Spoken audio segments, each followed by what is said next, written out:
Thank you, Chris. I also want to acknowledge the traditional owners, the Awabakal people of the land that I'm presenting to you from, and also to acknowledge custodians of the land, past, present, and emerging. I'm going to do, unfortunately, an impossible task, which is to give you in an hour and a quarter or so, and with a bit of time for questions. I think we've got an hour and 3/4, so I'm going to try and go for an hour and a quarter to an hour and a half and leave about 20 to 30 minutes for questions. I'm going to try and introduce you to the conversational model and cite it also within the broader terrain of psychotherapy, and particularly psychodynamic psychotherapy, of which it's a part of.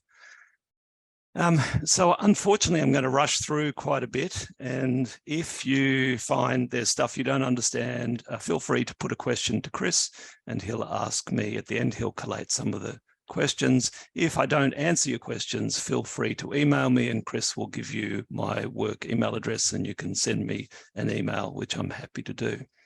The other difficulty I have is that I'm trying to present to you complex material, and you will have a wide range of experience and therapy, both psychotherapy experience and psychotherapy knowledge. Some of you will have very little because you're interested to find out about this, and I welcome you. Some of you will be very experienced and may know as much or more than I do in many of these areas. So I'm trying to pitch it in a way that it helps and is informative to everybody. But of course, that's an impossible task. But let's get going. So what I'm going to cover is the origin of conversational model, which CM is going to be the acronym for conversational model. I'm going to talk about some of the theory of self and the basic principles of that. And it's the idea out of conversational model of what self actually means. I'm going to talk about how does the model work and what do you actually practically do in therapy, something that often people don't address very well. I'll finish with talking about some of the outcome research for the conversational model, and finally just mention a bit about training in Australia and New Zealand, which we run at ANZAP, the Australian New Zealand Association of Psychotherapy. Very briefly, my background, so you know where this information's coming from. I'm a psychiatrist working in the public system, but I function mainly as a psychotherapist. As Chris mentioned, I work at the Centre for Psychotherapy in Newcastle, which is a wonderfully unique, almost unique institution in that we're allowed to have anywhere up to 2 years of twice-a-week psychotherapy with complex and difficult clients with borderline personality disorder and eating disorders. And that just doesn't exist pretty much anywhere else in Australia, and probably doesn't exist very much anywhere else in the world. So we're very privileged for that. My original training in psychotherapy was in Gestalt in the 1980s. And from there, I did a 3-year training in somatic therapy. And then I did a 4-year training in conversational model. And when I joined the Centre for Psychotherapy in 2002, I trained in dialectical behaviour therapy, or DBT. Since then, we've run a group program using schema therapy for borderline personality disorder, which I trained in and have delivered. And more recently, in the last few years, I was the therapist on an international trial comparing EMDR, eye movement desensitization and reprocessing therapy, and imagery rescripting, another PTSD treatment. And those two treatments were compared in a randomized controlled trial, and I saw a number of patients. Originally, I was going to do both. I was trained in both, but because of shortfall in people doing imagery rescripting, I concentrated on that. Now, the most experience I have, because I've been working in this space for the last 22 years or so, is in borderline personality disorder, or some people prefer complex PTSD. I don't have any problem with that. They are slightly different, I think, but fundamentally they're a similar beast. And this talk, hopefully, and the conversational model extends for people with difficulties beyond that. But I'm going to talk probably a bit more about that because that's what I know most about. Okay, what's the origin of conversational model? I don't want to spend too much time on this, but Bob Hobson and Russell Meares were the two originators of it in the 1960s, and Bob wrote in the 1970s, maybe 80s, I can't remember which, Forms of Feeling, which is a lovely book. Russell Meares wrote two important books. One is The Metaphor of Play, 3rd edition, which outlines his elaboration of Bob's theory. And then Russell and a bunch of others, including me, wrote a manual called Borderline Personality Disorder and the Conversational Model. And although this is a flawed book, I'm critical of it because I had a big part in it.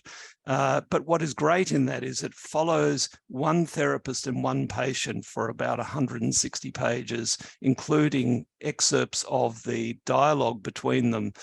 So it's a lovely example of actually a therapy and looking at a therapy. So these two guys, Bob Hobson was older, Russell Meares went to London in the 1960s from Melbourne, where he grew up, and actually Russell Meares was a registrar or a training psychiatrist, and Bob Hobson was a consultant psychiatrist, and they ran a ward in the 1960s for very difficult, complex patients that nobody else could treat, clients who we would now call those with borderline personality disorder. And Bob stayed in the UK and moved up to the north of England, where he came from, around Manchester, and Russell came back to Australia in the 1980s, and they developed different lines of treatment. Bob focused more on short form treatment for people with depression, short form interventions for people with somatic disorders, and Russell really focused on the borderline personality disorder, a more long form conversational model, and developed that through the 1990s. That's just a bit of an overview to place where we are. I mean, Bob Hobson had been a Jungian psychoanalyst and had really felt frustrated with psychoanalysis, as many people did in the 1960s, and developed a much more usable form of psychodynamic therapy. And that's where he was going. He wanted to move away from the heavily wordy, heavily intellectual approach of psychoanalysis at the time into a much more feeling-based experience and a much more simple intervention that ordinary people and ordinary therapists could use. He didn't really talk about self, but Russell Meares did when he came back to Australia and developed this idea of self. And I'm going to go briefly over what that is. And more importantly, what happens when self is not functioning, this theoretical idea of self. And I'm going to talk about the two major things that damage or disrupt this functioning capacity called self. One is attachment trauma, caregiver trauma, and the other is macro trauma, or the bad things that can happen to human beings that really upset us. So let me move on to self and how it develops. So self is defined, and it comes from James, who was a famous psychologist 100 years ago in the United States.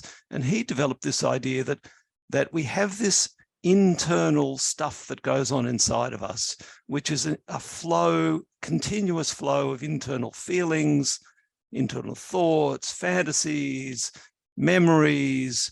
All of this stuff is just going on like a river inside of us, of which we're partially aware. And we become much more aware when we try and go quiet and do things like meditate, for example, or when we try and go to sleep at night and you can't turn that bloody flow off and it's so frustrating. Or if you're doing meditation and you have what they call monkey brain in Buddhist terminology, which means this stuff is going on all the time. And this is a very important human capacity that we have. This is the engine room of doing a whole bunch of things, which I'm going to talk about.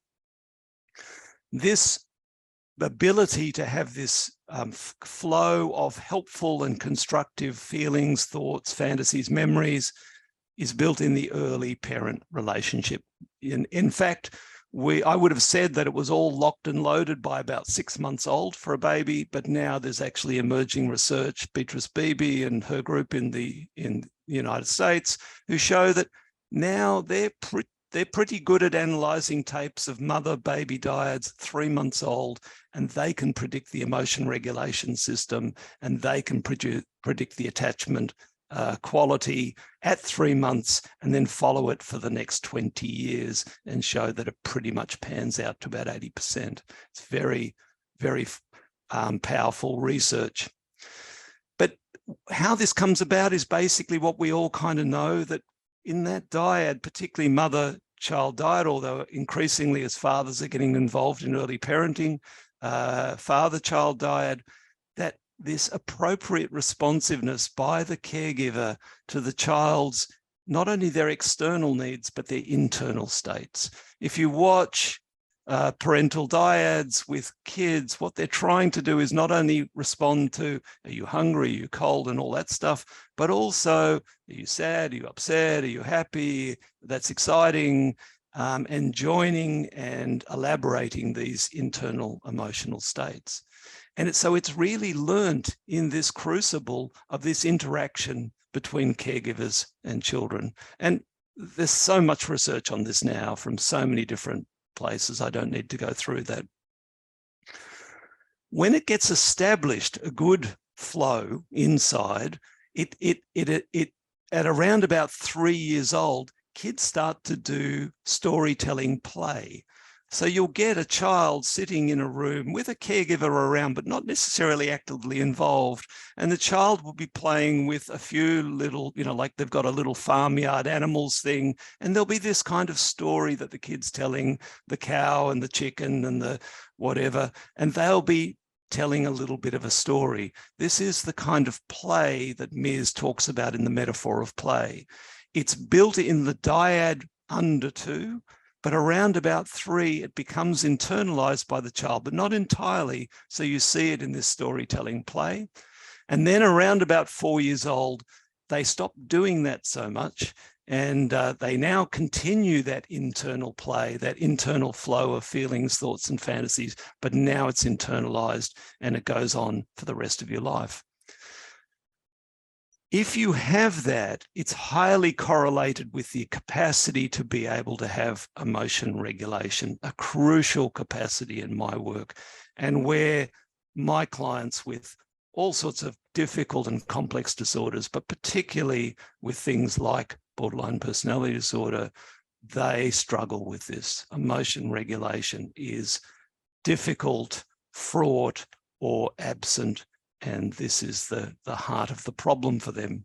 And it really comes down to this capacity, this crucial capacity that self gives you out of that flow, and being able to have that flow, the capacity to both feel and think at the same time. Now, you know that when you're really upset about something, it's really hard to think about it. If I'm in an argument and I get angry about something, let's say like on my way here, I was riding my bicycle. I'm at work, so I was riding my bicycle to work, and a car nearly sideswiped me, and I instantly felt angry. My ability to think went completely offline for a few seconds. I just wanted to yell, or if the car had been close enough to kick it or something like that. I was totally in my feeling self. I couldn't think. Later on, I could think, and I have the capacity to get angry about it, think about it, and decide if the car parked 100 meters up the road, not to go up to the car and try and pull the driver out through the window and punch them, as one of my patients did. That's that capacity to feel and think, and the ability in those emotionally charged situations to be able to reflect on things and allow the breaks of thinking to curb feeling, but also not to ignore feeling.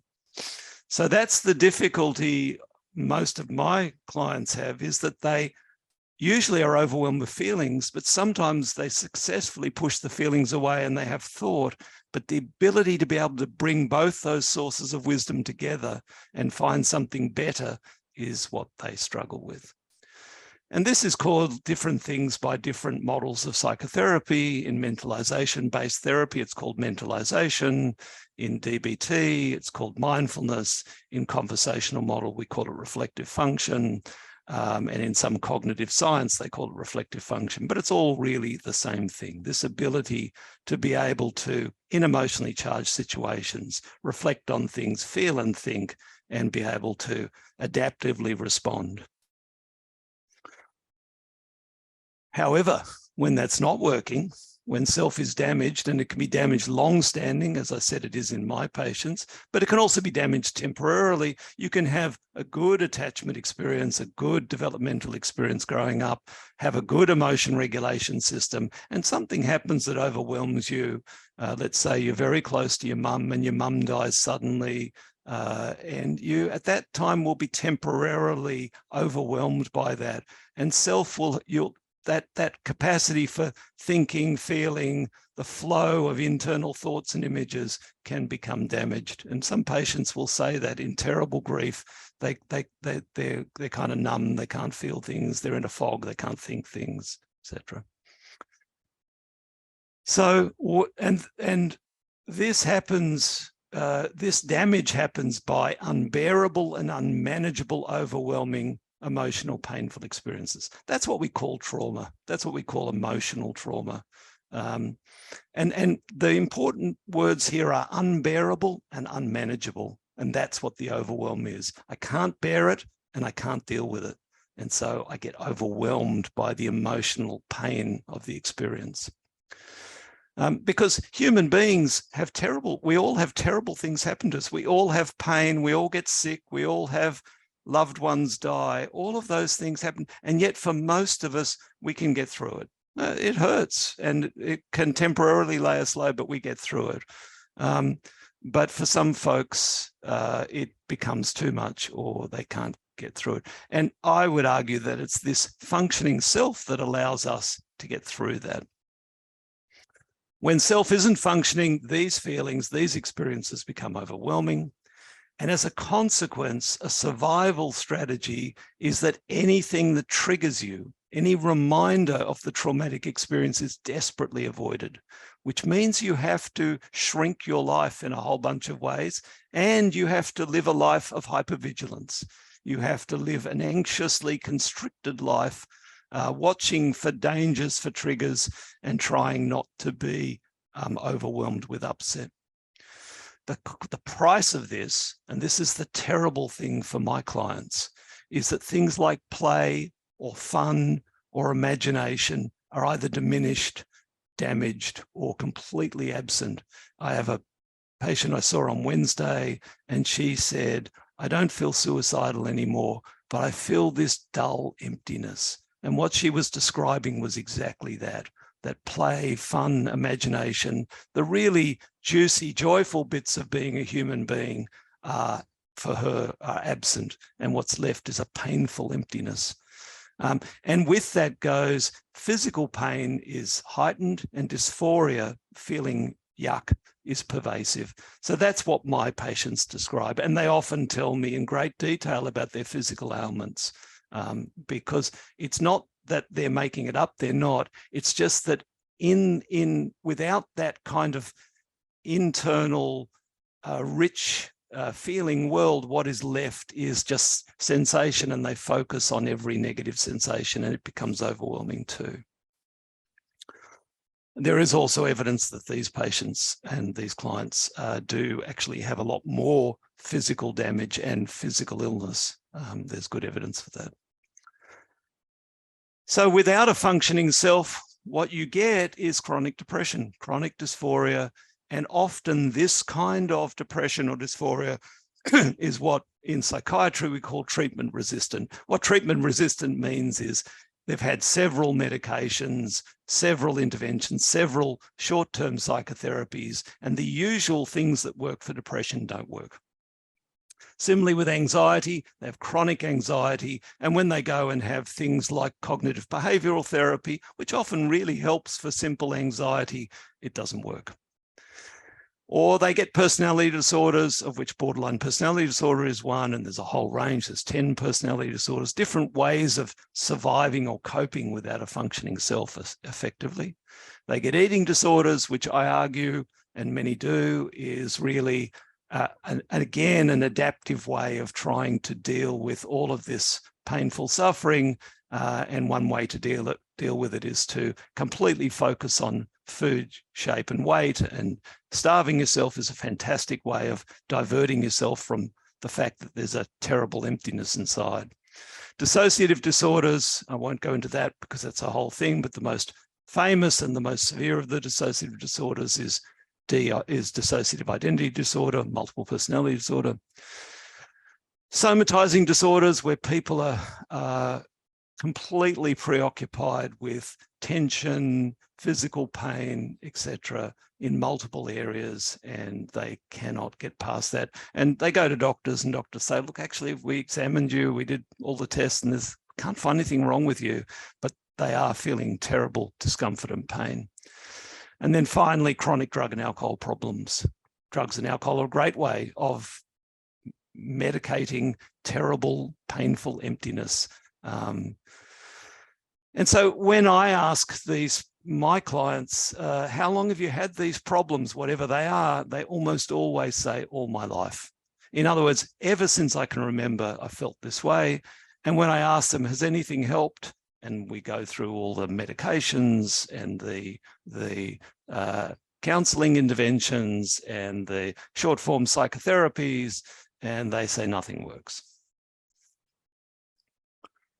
And so this is my area, but I'll use it. So an example of a damaged self is how people with borderline personality disorder experience the world and how they adapt to try and survive it without this functioning self.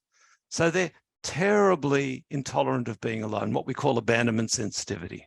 It's very painful and difficult to be by themselves. They have mood instability, moods go up and down, like a yo-yo. One of my patients on Monday said, it's like I'm in an emotional hurricane at times, and I just have to batten down and try and survive it. They have chronic suicidal thoughts, chronic self-harm, and these are usually adaptations to try and manage this feeling of emotional overwhelm, having feelings that are unbearable and unmanageable. So actually, suicide is a great way of managing that because it's the ultimate pain reliever. It's euthanasia. And self-harm also works powerfully to reduce and stop overwhelming emotional pain. They have unstable and intense personal relationships, one of the things they find really frustrating. They desperately crave intimacy, but really have trouble with closeness. At the same time, and this is tragic, they crave closeness, struggle with closeness, but also can't bear being alone. They have terrible attempts to try and stop the emotional pain through impulsivity. They have binge eating, they have impulsive sex, they have impulsive drug and alcohol use, they do dangerous things to get adrenaline rushes, anything to stop the emotional pain. They have trouble with controlling anger. They don't know who they are. That's identity disturbance. It's like what is inside of you, what makes you, you, and what makes me, me. We think it's what we think, but it isn't. It's what we feel. And when there's a stunted or loss of internal flow of feelings and thoughts and fantasies, it feels like there's nothing inside. My patients say, I'm empty. There's nothing inside of me. I know I've got organs and stuff like that, but I feel like there's nothing there. And also, in order to escape from emotional pain, they use dissociation, which could be a whole talk in itself, which is why I'm not going to go into it. And then similarly with the identity disturbance, they feel empty. And so emptiness, this feeling of emptiness and a terrible boredom is pervasive. So where does it come from? It comes from attachment trauma, what Nancy McWilliams calls chronic strain trauma. It's not the trauma of a big bad thing happening. It's the trauma of kind of damage or destruction by 1,000 cuts. And this occurs in attachment relationships. At its worst, it's disorganized attachment. And this is the most difficult attachment category of the 4 major attachment categories that are shown in lab studies of watching parent-child dyads, particularly mother-infant dyads. And again, I won't go into that. That's a whole talk. But what it does mean is that the child is in a terrible dilemma. Do I approach my mum, who is my main safety and caregiver, or do I avoid my mum because my mum is the main person that hurts me? What do I do? What do you do as a little baby or as an infant or as a toddler when your main caregivers are both the main people who are meant to look after you, but are the ones that hurt you? So that means they've got a terrible problem that from then on, closeness in relationships is dangerous. Because all of this is unmanageable and unbearable, they try and avoid painful feelings rather than manage those feelings interpersonally. So that's what parents do. They make us safe. That's the first thing. And the second thing they do, and that's how attachment works. It's about all primates have caregivers to keep us safe because we're born pretty helpless. But also after that, and separate to that, if that's a safe relationship, then through the interaction, the child learns how to manage feelings interpersonally. Initially, how to manage them internally or interpersonally, and then they internalize that, but they retain for the rest of their life. If I can't manage it within myself, I can talk to someone about it. I can talk to my friend. I can talk to the person I'm having conflict with. I can talk in therapy. I can do something and manage it. And that's what's very difficult for my patients, because talking about it means feeling it. They don't want to feel it. And that's the difficulty. When attachment needs are activated, and this happens all our lives, when we are separated from someone who matters, when we're alone, particularly when we're in pain or when we have loss, we need, our internal resources are often overwhelmed and we need somebody. And if you've learned that needing somebody and going to somebody makes things worse, you're really in trouble. So many of my patients go fine until their partner goes to work, or their partner goes off on a weekend with friends, or something happens like that, or they get sick, or their best friend gets killed in a car accident. And instead of the usual difficulties that we all have with those, I mean, when my wife goes away, I'm a little bit lonely, I'm a little bit empty, I'm a little bit lost. It takes me a little while to re-regulate. But I don't cut my wrists, I don't try and kill myself, and I don't go out to the pub, get drunk and smash up the place with a pool cue like one of my patients did. So for them, when the attachment needs are activated, they feel overwhelmed. These are unbearable, unmanageable, and all of those maladaptive ways of dealing with it come into play. But it's not just attachment trauma that makes problems. Most of you will think of trauma more in this way, which is the macro trauma, and when it's interpersonally, in other words, when it comes from other people, in the Nancy McWilliams thing, this isn't strain trauma, this is shock trauma. This may only happen once, or it may happen many times, but these are bad things that happen that shouldn't happen. So things like violence, things like witnessing domestic violence, things like sexual assault, stuff that you all know. And each of those brings up terrible negative feelings and at times overwhelming negative feelings. But with a good attachment system inside, a good emotion regulation system, most folks get through these without ending up in without needing mental health help in some way or form. The most common response to all of these is actually getting through it. But for an important minority, probably around about 40% of the population, doesn't go so well, probably because these things activate the attachment system, which is tremendously helpful, the internalized attachment and emotion regulation system. But if you don't have those working, then you're really in trouble. Many of my patients, they all have the strain trauma, the caregiver trauma, but most of them also have shock trauma on top of it. And there's some good reasons also why caregiver trauma makes you more vulnerable and more predisposed to macro trauma. But the other thing is that even if you're not predisposed to it, the macro trauma is more overwhelming. And of course, it makes sense, because when these things happen, you want to go to somebody, and that's what the attachment system is. But if you go to someone and you've experienced that caregivers are unsafe, you're really in trouble. On top of that, there's this loss of self-function. So instead of being able to process internally, what's left internally is just a feeling of desperation, emptiness, terror. And with that, often no sense of time. It feels like this thing, the violence or the sexual assault, is going on all the time, again and again and again. It happened then, but it feels like it's happening now. It's very difficult to figure out time for many of my clients. And they, of course, have very great trouble regulating the intense feelings that are generated with macro trauma. So they just get into more and more shit, because they do things like falling into deep depression, or they start cutting or burning themselves, or they take overdoses to manage, or they binge eat, or they starve themselves, or they get into impulsive sex, they hit the drugs and alcohol, which makes everything worse, or they dissociate, and it goes on and on.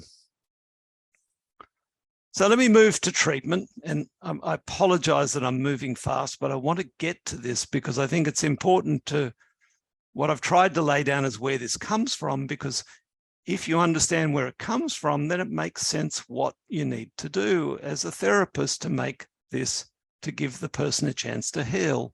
So what we try and provide is what they didn't have. We try and provide a caregiving relationship that enables a new experience of caregiving, and also the chance to detoxify it and deal with macro trauma that's just been pushed away, but remains somewhere deep buried in. So we try and provide what wasn't given. We try and give the client safety. And there are a whole bunch of technical things that need to happen to do that. We provide interest. No matter what they say or what they're going through, I'm interested in them. That's what this model is about. An unrelenting curiosity, an interest in what is underneath this or what is inside this. If I feel that I'm ever at a dead end, it means that we need to find why this system has been shut down, and the interest to see where this goes to, where this expands to. Very important in probably all therapies, but particularly in psychodynamic therapies generally, and crucial in conversational model, is what I call emotional attunement. In other words, trying to understand the primary engine work of my work with my patients is to understand, what are they feeling? What are they feeling? What are they feeling? What are they feeling? Again and again and again. Not just the big feelings that we all think about as feelings, but all the tiny feelings that you don't think about. Things like confusion, doubt, uncertainty, interest, curiosity, joy, fun, play, lots and lots and lots of feelings. And they're coming at me often one or two or three feelings every few seconds. Once you get attuned to how subtle this can be and how fast this can be, you realize there's a whole lot more going on than you realize as just your ordinary attuned self. And I'll explain how we train you to do that. It's not enough to just understand how they're feeling, but also how to respond in a way that communicates, I either get where you're coming from or I'm trying to get where you're coming from. This is the crucial bit that didn't happen when they were growing up. In all caregiver trauma, this vital piece didn't happen, no matter what the trauma was, whether it was because your mum or your dad had trouble with drugs and alcohol, or they were preoccupied with grief, or they were fighting a lot and they were preoccupied with that, or they just didn't get this when they were growing up, or they were migrants and they were suddenly thrust in a really weird, strange world, or you know, the possibilities are endless. But the most common one is that the caregivers didn't get it from their caregivers. It's intergenerational.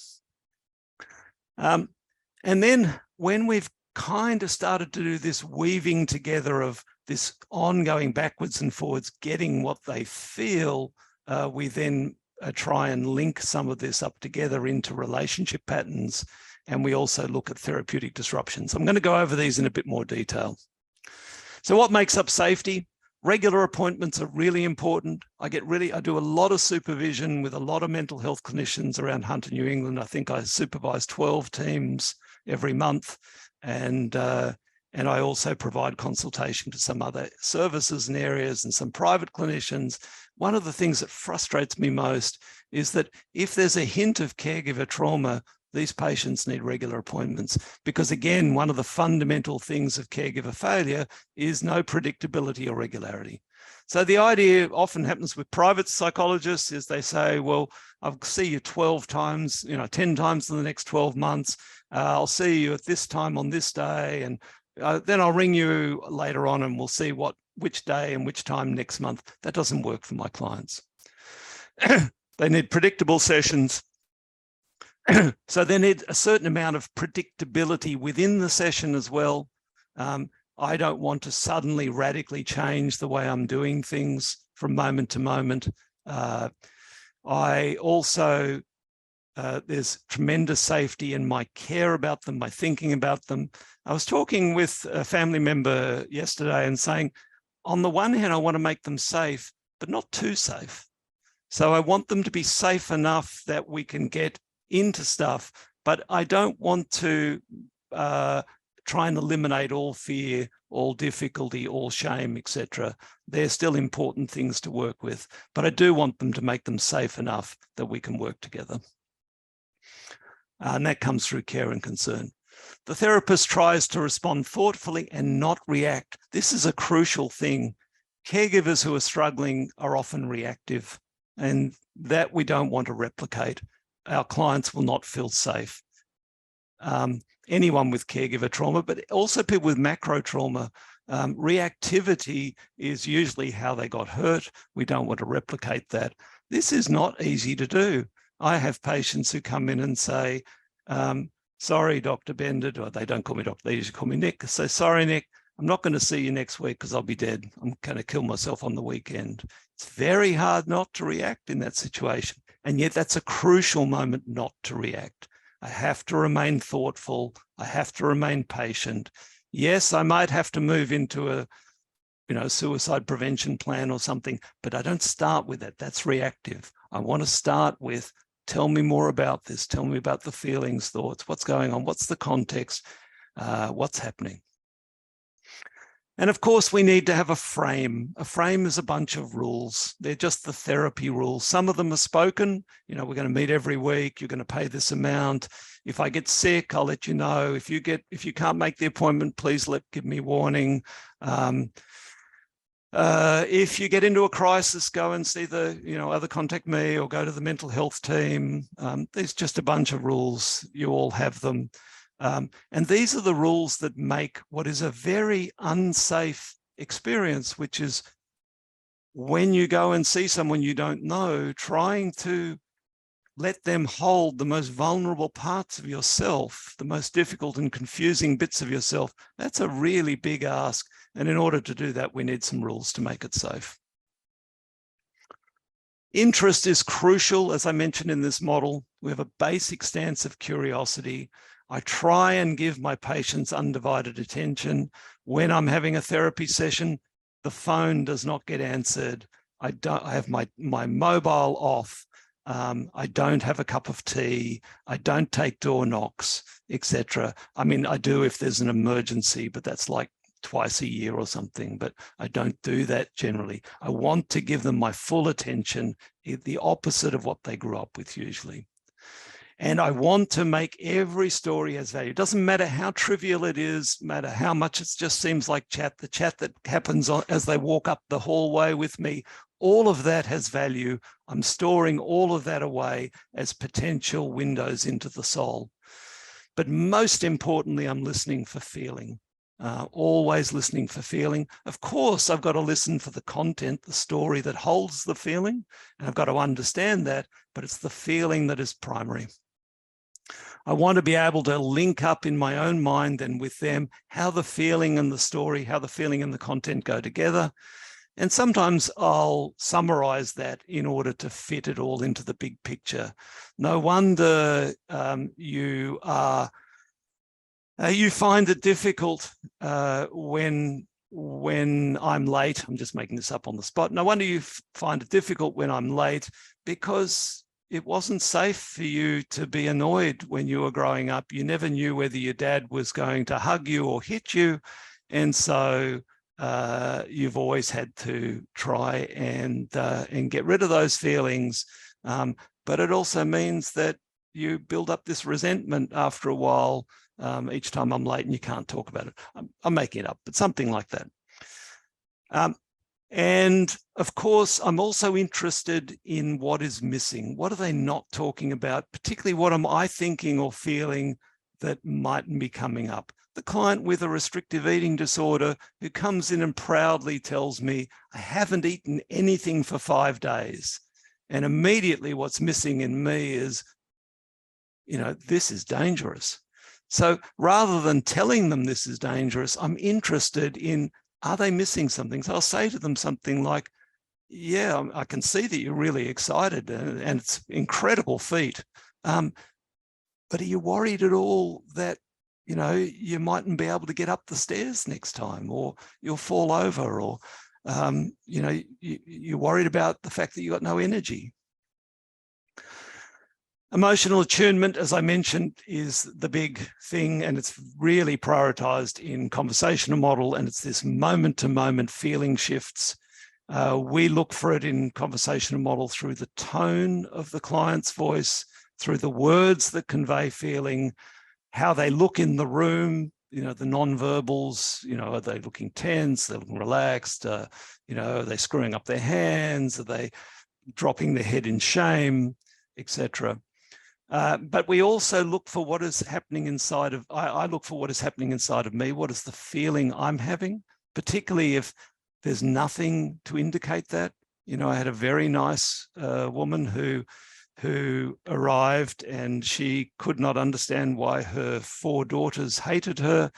And as she was talking in a very polite and nice way, after about half an hour, I started to feel irritated. And I hadn't been feeling irritated when I walked in the room. And after several sessions, we pieced together that what was happening was she doesn't notice or feel her own anger or irritation, but it drips out of her, and everyone around her gets to feel it. And so her daughters were feeling it. And after a lifetime of this, they'd got the shits. I started to pick it up after half an hour. And it was our work to help her to start to gradually tune into annoyance, irritation, anger, frustration, that stuff. And this attunement has to be conveyed to them so they get the sense that we're in there looking with them, understanding those feelings. And if we don't understand, at least trying to understand. And we need to use, and this is Bob Hodson's great contribution, this whole slide, but particularly he was the son of a miner. He thought the wordiness and the middle classness of therapy was ridiculous. He wanted to use simple words, jargon-free. That's why he called it conversational model. Something that could be like an ordinary conversation. You didn't have to be university educated or middle class to be able to engage in this. But very important is that all of this is tentative. We don't know what the client feels. The client often doesn't know what the client feels, but together we're going to do it. But if we know too much or are too confident about it, we can overwhelm them. So we want them to build this muscle of noticing, feeling, noticing, understanding their own internal feeling world and rebuilding that stunted self, that stunted flow. Now, all psychodynamic therapies do this to some extent, but in conversational model, we really hammer this, and we hammer this through audio tapes. when we do our training is very practical. I'll explain a bit more about it. But when we do it, we are getting the therapist, the trainee therapist, to tape every session and pretty much every supervision, maybe not every, but nearly every supervision. The therapist will bring it to the supervisor, and a small section of that tape will be focused on. Because we want to train the therapist in how to pick up these micro emotions, these tiny little bits of feeling that shift and change. Sometimes you'll get 3 feelings in one sentence. That's unusual, but does happen. Certainly in a paragraph, that's very common. And until people are trained, they usually struggle to pick up one feeling, particularly with these clients who have more of this chronic damage like borderline personality disorder, because in order to survive, they've become masters at hiding feelings from other people. Feelings are dangerous. They got punished for them as a kid or ignored or avoided. So they're good at hiding it. So we train our therapists to be very good at picking this up. And this is the micro particulars Bob Hobson talks about. He was the one that really pioneered this audio tape analysis. And we prioritize feeling over content. Most therapists get caught up in the story, in the content, asking questions, trying to find out what happened to whom and why, and giving advice and all that stuff. For the most part, I think that is way overvalued, if not a waste of time. It is useful in the context of the feeling, but only then. If you're prioritizing content over feeling, I don't think you're probably doing good therapy, whatever your model. And so we really prioritize feeling over content. And we're looking for little moments called disjunctions, which micro disjunctions are little moments. Sometimes they're big moments where there's a breakdown between the therapist and the client. And usually this happens because the therapist hasn't picked up these little feelings. And when they don't pick up the little feelings, there's often a micro disjunction, a little reaction that happens in the patient, which we teach the therapists about. Sometimes there's a big disruption, and you will know about it because something dramatic will happen. I'll explain a bit more about that. And we also pay attention not only to those micro flow of feelings in the client, but also we try and work with the therapist to notice the moment-to-moment feelings within themselves as clues to what's happening in the room, and particularly within the client. This is true of all psychodynamic therapies, not just conversational model. And in the relational models of psychoanalysis, they're really good at this, that they really hammer this more than the audio tape. They don't do that.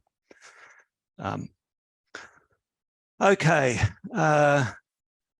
so that's the kind of building blocks. We then want to move to a kind of a bigger picture, if you like. We want to link these feelings and these experiences moment to moment within those stories, and we want to look for patterns. And these are patterns of these things happening within relationships. And there are 3 kind of relationships. There are your current relationships. So what's happening currently with your friends, family, partner, etc. Past or developmental relationships, what happened when you were younger, what happened with your friends when you were in school, what happened in primary school, but most importantly, what happened in your family. And the third area of relationships is the relationship with the therapist. So with the person who, let me use the example that I made up before of growing up in a family where dad was volatile and explosive, and this young daughter didn't know whether dad would hug her or hit her.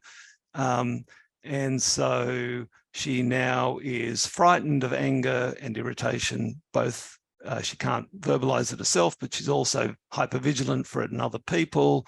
She might come in and talk about how she notices that her boss at the used car yard that she works at is a bit cranky, is a female boss, not a male boss.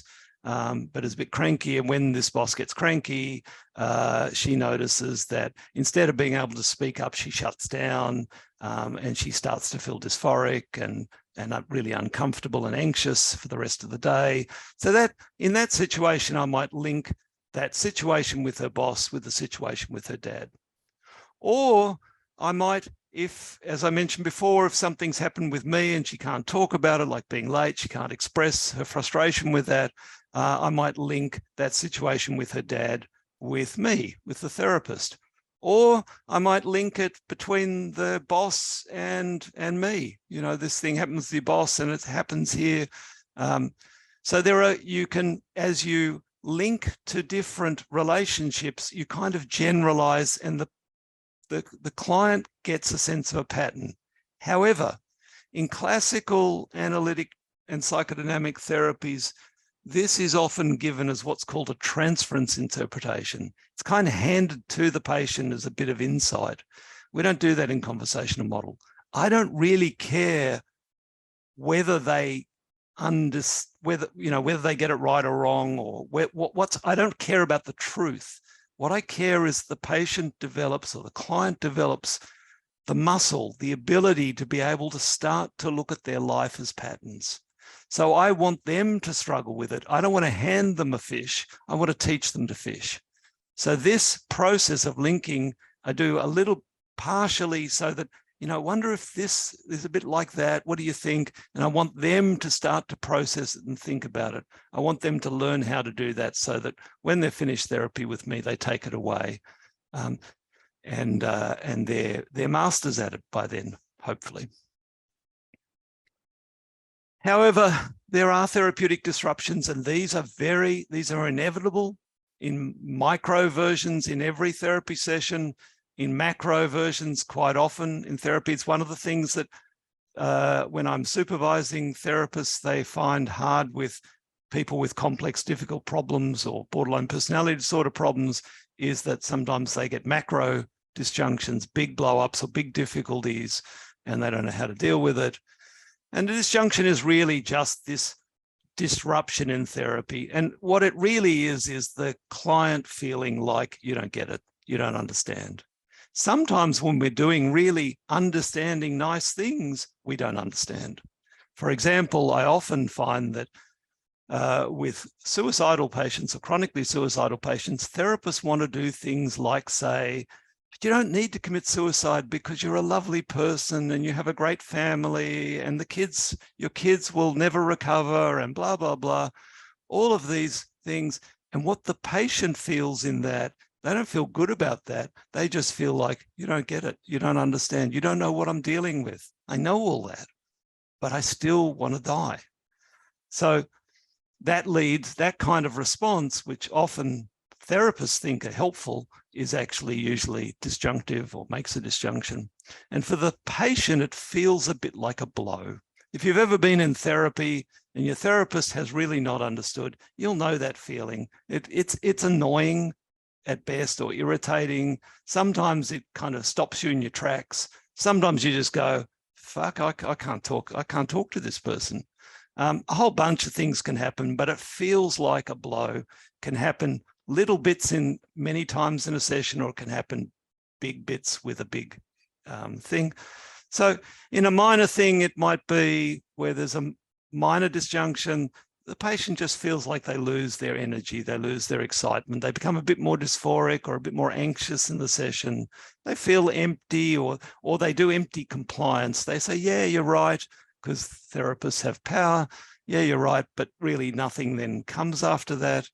Or their speech starts to break up. They say things like, yeah, guess, but I wonder, or there's silence, or they intellectualize. There are a whole bunch of little signs that tell me I've got it wrong.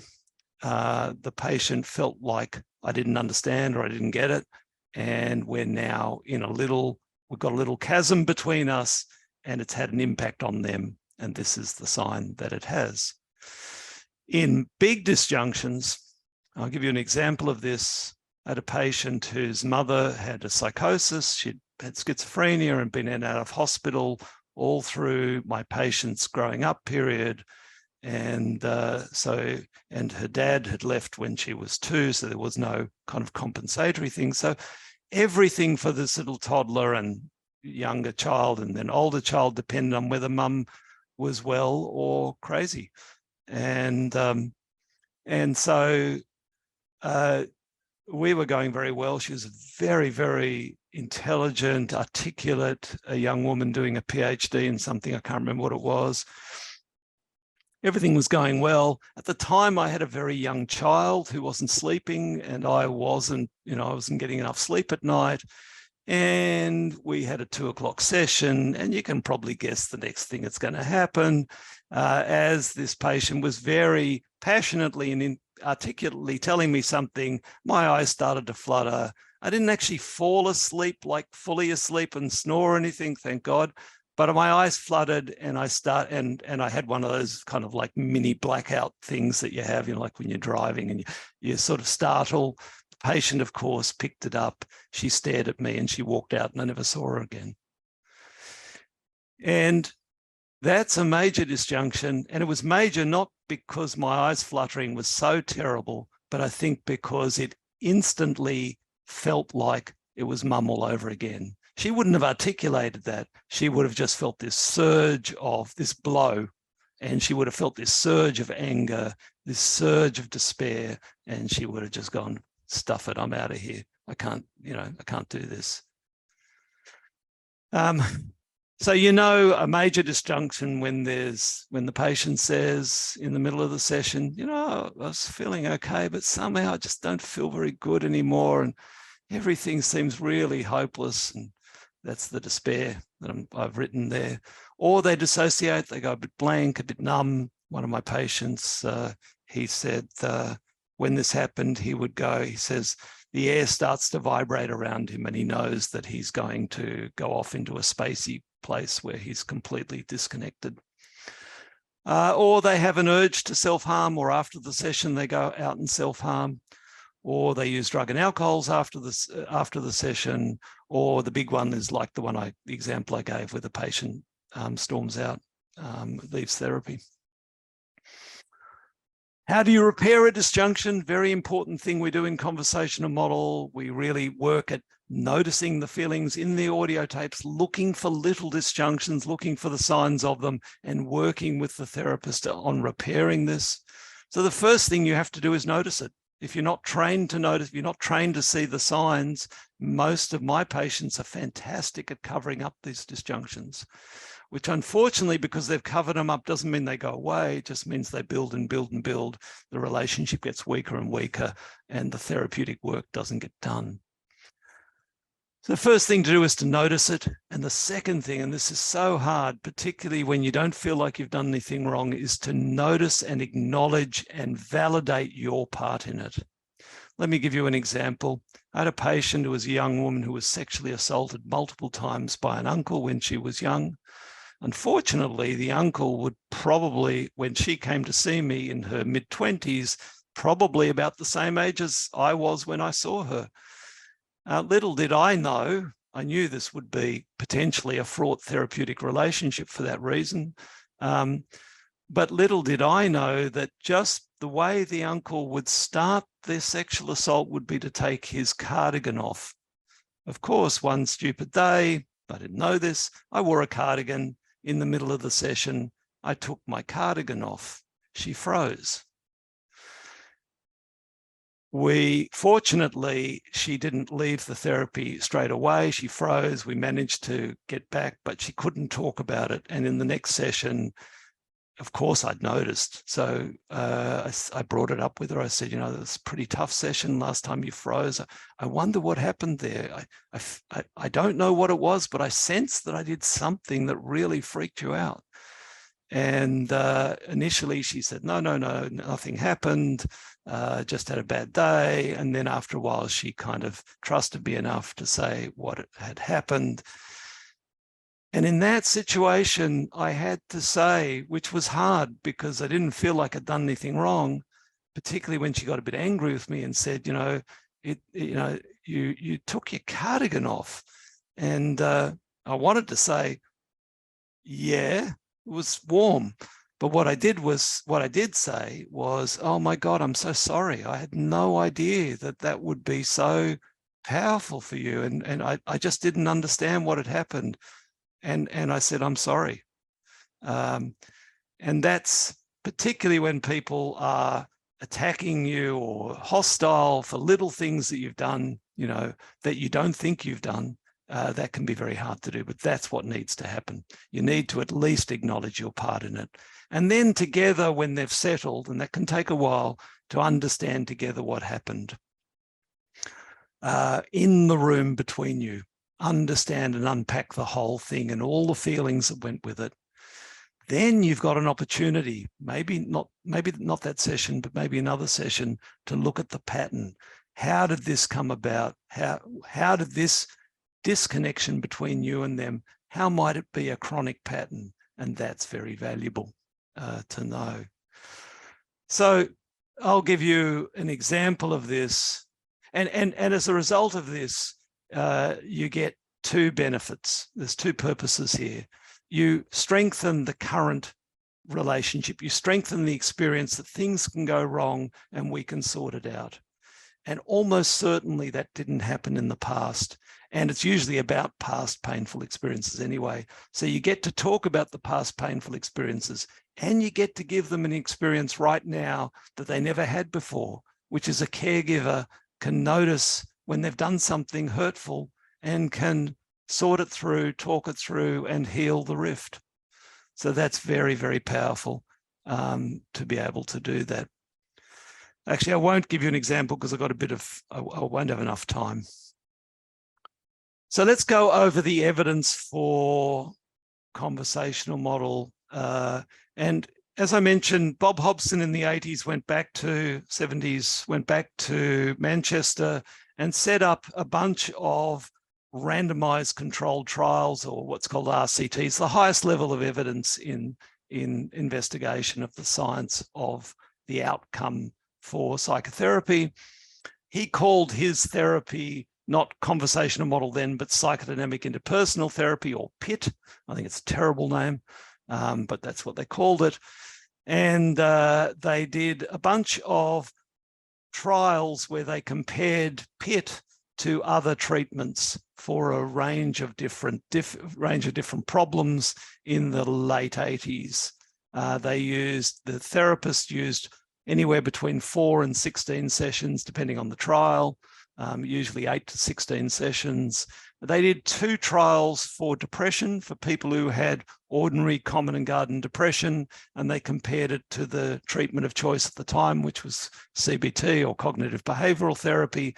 And they found that at the end of 8 or 16 sessions, both CBT and conversational model did exactly the same, although with both of them, the 16 sessions in a year follow-up did better than the 8 sessions.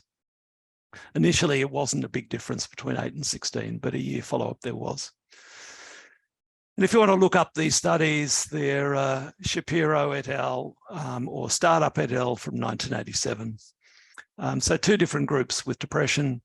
They also did, and slightly different designs for the studies. They also did a very powerful study. Els Guthrie in 2001 did a deliberate self-harm study where she compared conversational model only 4 sessions for anyone who came into the hospital with trying to deliberately hurt themselves, to treatment as usual, which was basically referral to a psychologist or referral to GP. And they found with 4 sessions, there was significant difference for conversational model. This was a very important trial because for self-harm, at that stage, there had been 27 studies of different interventions, a whole bunch of medications, a whole bunch of CBT interventions, a whole bunch of follow-up things, and none of them, except for DBT, which was a whole year of treatment, none of them had shown significant improvement. So this was quite a radical, a revolutionary treatment, because this treatment out of the 27 was one of the 2 that showed benefit. Then they did, because Els Guthrie worked as a psychiatrist within the General Hospital, she got a whole bunch of patients that the general doctors don't like. These are the ones with dyspepsia or with reflux, chronic reflux that they can't find any problem with and no medications work for, or patients with irritable bowel syndrome. She did one study with dyspepsia, one study with irritable bowel syndrome, and showed the conversational model with 6 sessions showed significant improvement over the usual treatment, which was referral to counselling and the GP. Then there were another 2 with somatizing disorder. These are people with multiple pain and physical problems that doctors can't find any problem for. So they're the studies, randomized controlled trials for short form conversational model. For the long form conversational model, which is twice weekly for a year, these are the studies that were shown up. So the first one was a waiting list control study for borderline personality disorder, came out at about the same time as DBT. Those 2 studies, the conversational model study and the DBT study, were the first studies ever to show benefit in borderline personality disorder. There've been studies with other things that had shown no benefit. So first time there was around that time, there was a sense of optimism, a possibility of working with these patients. Up until then, there was a terrible nihilism and helplessness and hopelessness in the mental health community. They followed up that study 5 years later to see if the patients had deteriorated in 5 years, and they hadn't. So again, that was a radical thing. Not only did they substantially improve, to the point that in that first study, 2/3 of the patient could either parent or work or study. When going into the study, they couldn't do any of those things. So really big shifts in their functioning, and those were maintained for 5 years. That's Stevenson and Meares, 1999.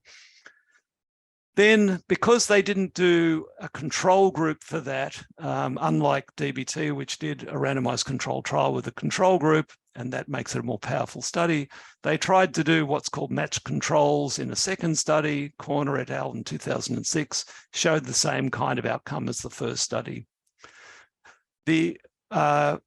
We in Newcastle did a randomized control trial, the second largest randomized control trial in borderline personality disorder that's been done in the world so far. Carla Walton, principal investigator, and myself. And we showed that conversational model and DBT, after a year of treatment with roughly the same amount of therapist input, did about the same.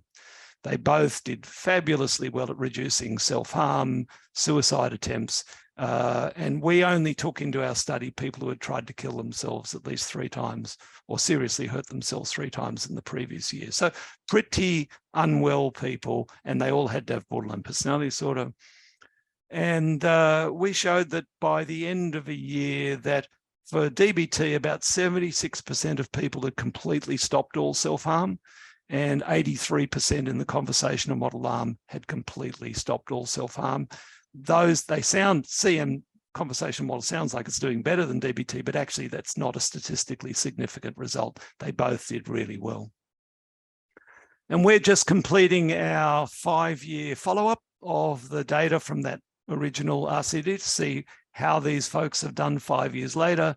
And we haven't actually published yet because we're still analysing the data, but the preliminary data seems to show that both show substantial improvement, but there is a bit more deterioration in the DBT group, and the conversational model people have retained their strong gains more so.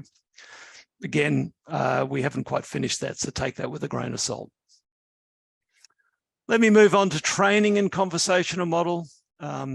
Sorry, I'm hammering you with all this information, but as I warned you at the beginning, I had a lot to cover.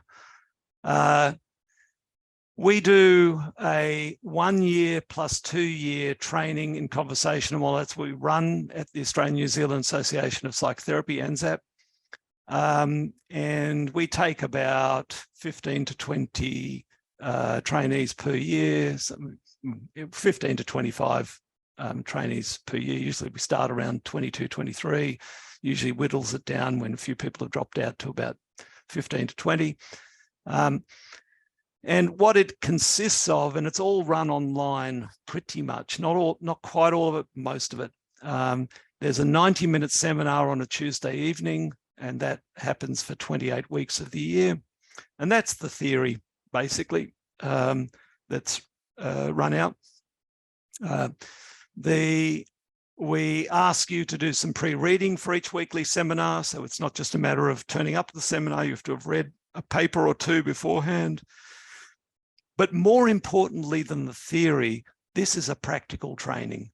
And we only take people who have done some therapy, some counseling. We don't take people who've just come straight out of uni. They have had some theoretical stuff or straight out of some theoretical course.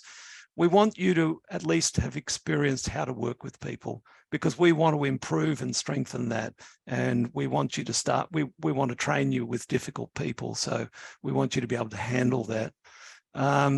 So in the first year, we ask you that you have to see a training client, one client minimum once a week for a minimum of 26 weeks. So you need to have 26 sessions.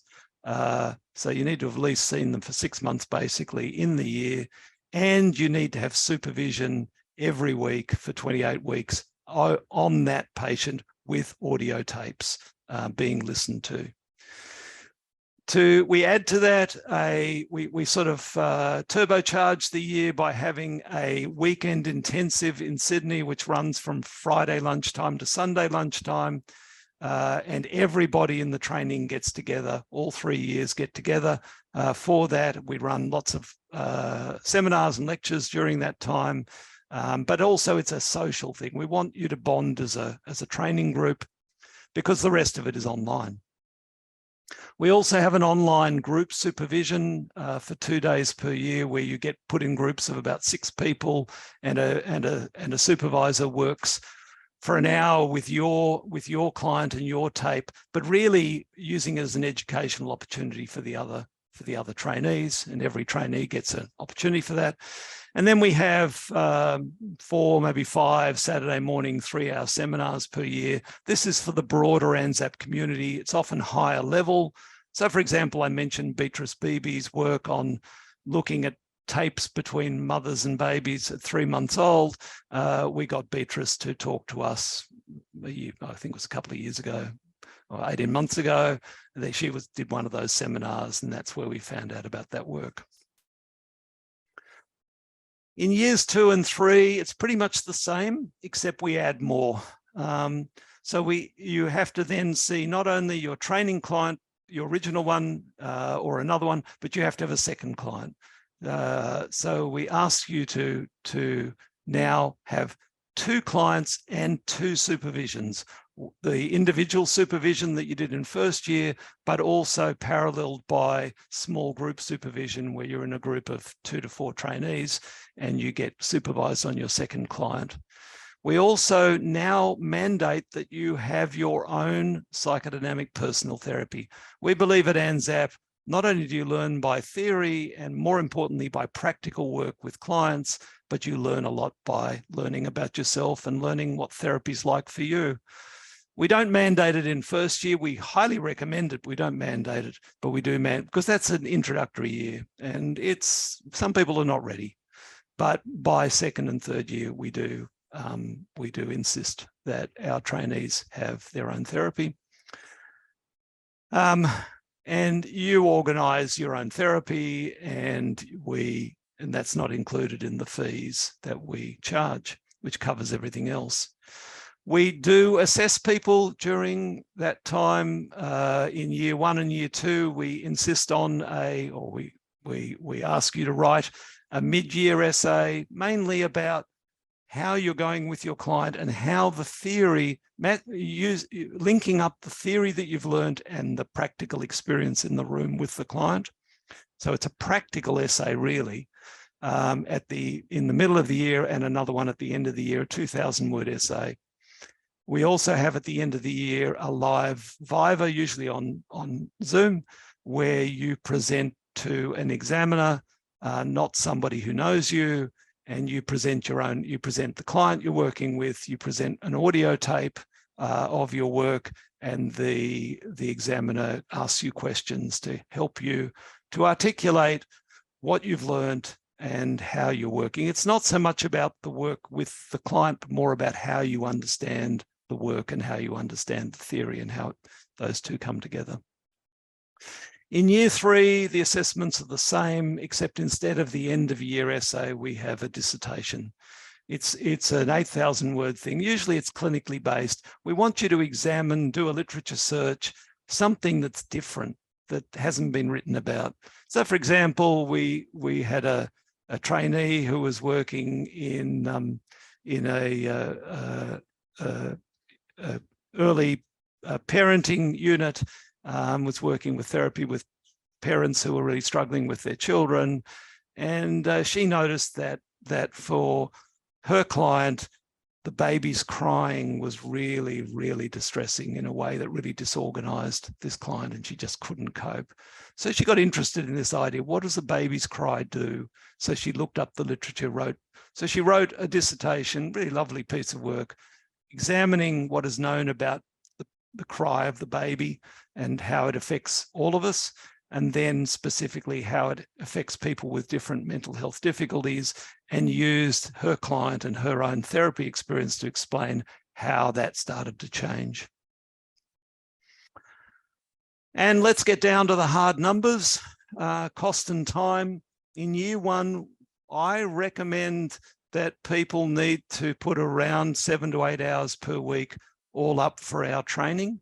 I sometimes get trainees say that's not enough. I've underestimated it, but other trainees can do it in that time. But I do think 1 working day or the equivalent is necessary.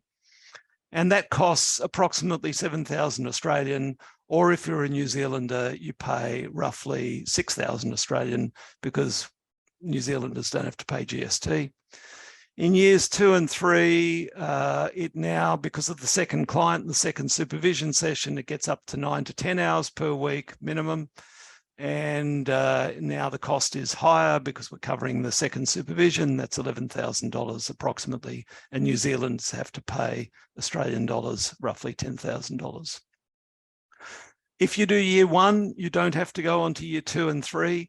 But if you want to work long-term with difficult clients, you're probably going to want to. So in the first year, we try and make it an introductory training. We try and give some information about short form conversational model and long form, but years 2 and 3 is really turbocharging that for working long-term with difficult clients.